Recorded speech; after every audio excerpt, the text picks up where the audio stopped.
नमस्कार, मैं हूं अखिलेश रावत। आपका स्वागत है हमारे चैनल पर। साथियों, झाबुआ जिला एक आदिवासी बाहुल्य जिला है और यहाँ पर सबसे ज़्यादा आदिवासी समाज के लोग रहते हैं। और इस आदिवासी बाहुल्य जिले झाबुआ में आए दिन छोटी बड़ी घटना होती रहती है और थानों में एफआईआर भी होती रहती है। आपने देखा होगा कि पिछले दिनों झाबुआ जिले के पुलिस अधीक्षक पद्म विलोचन शुक्ल द्वारा एक मुहिम चलाई गई थी और उस मुहिम को तमाम उन थानों चौकियों तक भी पहुंचाई थी और तमाम लोगों के बीच तक भी पहुंचाई थी। और वो मुहिम यह थी कि जो सूदखोरी, जो चाहूकारी जो लोग हैं, जो बिना मान्यता प्राप्त, बिना लाइसेंसधारी लोग जो कि अवैध तरीके से लोगों को 10%, 20% या 15% या उससे अधिक पैसा देते हैं, तो उसके अपने की ब्याज पर 15% ब्याज या 20%, 10% ब्याज पर जो पैसा देते हैं, उसकी कोई भी सूचना मिले तो वो एसपी साहब को बताइए। इस तरह की जो तमाम जो थानों में बताइए या फिर चौकियों में बताइए। और इस तरह से कोई सूदखोर या फिर चाहूकारी जो लोग लोगों को परेशान करते हैं, तो कहीं ना कहीं जिसके चलते एक इस पूरे ज़िले भर में उस मुहिम का आज असर पड़ रहा है। आपने देखा होगा कुछ जो जिस तरह से जो मुहिम चली उस टाइम से बहुत सारी लोगों पर कार्रवाई भी हुई है और बहुत सारे लोग इससे सतर्क भी हुए हैं।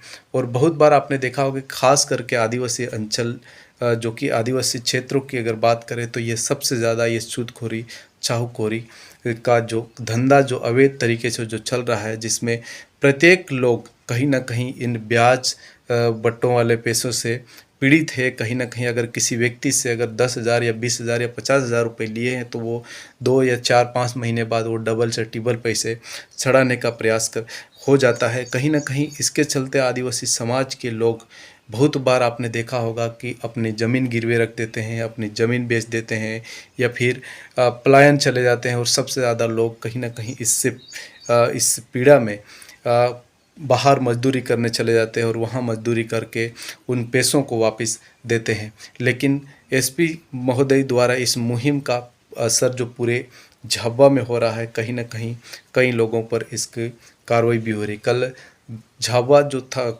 कोतवाली थाना में 2 लोगों पर वहाँ पर एफआईआर हुई है और थांदला थाना में 2 लोगों पर एफआईआर हुई है।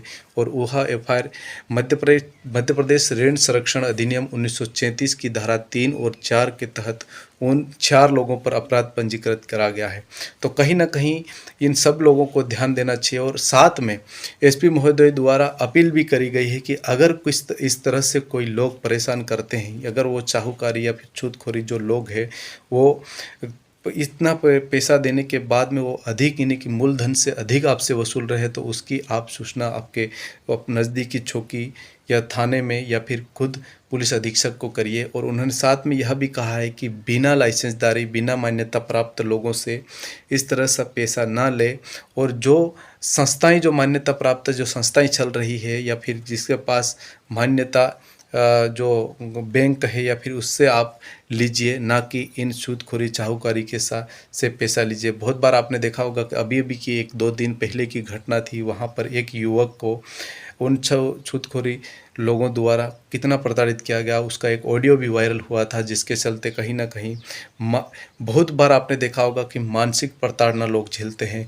और आए दिन वह लोग अगर किसी से आप पैसा लेते हो, तो वो 10 से 15 या 20% से अधिक जो लोगों जो पैसा वसूलते हैं, वो जो सूदखोरी चाहूखोरी लोग बहुत बार ऐसा भी बोलते हैं कि आपको कोई घर देने आया था, आपको समस्या थी तो आप लेते हैं।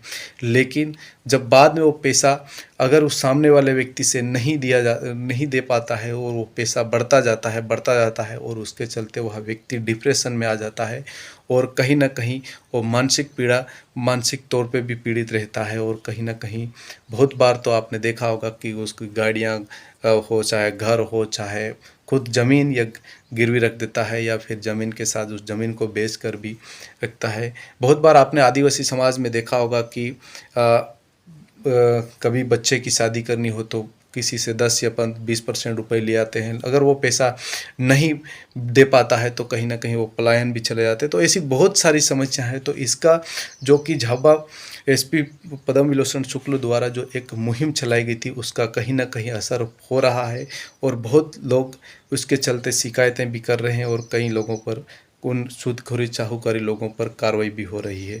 तो झाबुआ जो कोतवाली थाना में 2 लोगों पर एफआईआर हुई है और उसके साथ में थाना में भी 2 लोगों पर एफआईआर हुई है और वो एफआईआर जो मध्य प्रदेश ऋण संरक्षण अधिनियम 1937 की धारा जो 3 और 4 के तहत उन लोगों के ऊपर अपराध पंजीकृत हुआ है और उन्होंने एक अपील के माध्यम से भी यह कहा है कि जिस तरह से जो छूतखोरी चाहूकारी लोग हैं और इस तरह से प्रताड़ित करते हैं तो आप उसकी सूचना चौकी थाने में भी दीजिए ताकि उन पर उचित कार्रवाई करें और आप लोगों को न्याय दिलाया जाए। धन्यवाद। आपको हमारा वीडियो कैसा लगा कमेंट बॉक्स में अपनी राय अवश्य बताएं। चैनल को सब्सक्राइब अवश्य करें।